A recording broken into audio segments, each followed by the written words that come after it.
CBS 46 is fighting for our veterans, and so is a local organization working to combat veteran suicides.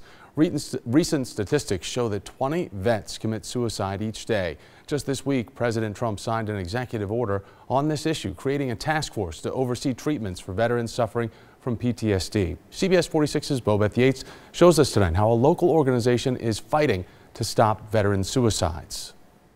According to recent statistics, veteran suicide rates have steadily increased since 2005. And while the president moves forward with his suicide prevention task force, local organizations are also trying to tackle the problem. It was sort of like a part of me was left over there, and depression, drinking a lot, wouldn't leave the house. U.S. Army vet Jeff Mitchell described his transition from serving 2 tours in Iraq back to civilian life. And I was medically retired in 2007 and thought that, I'd go home for about 6 months and get my feet back on the ground and, kind of live what folks think a normal life is.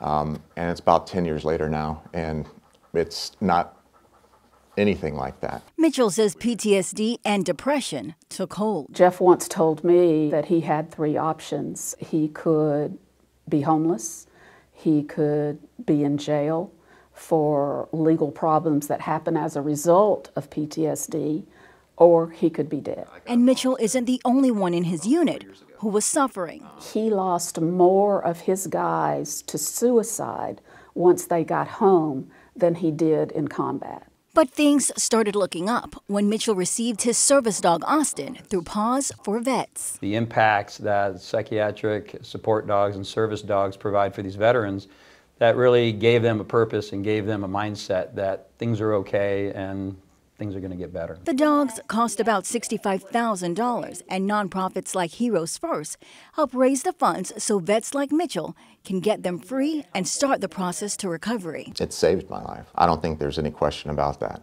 I do not think that I would be here if it wasn't for Paws4Vets. The 10th annual Heroes First Foundation Golf Charity event benefiting Paws4Vets is May 9th. To find out how you can help, go to the CBS 46 News app. Beth Yates, CBS 46 News.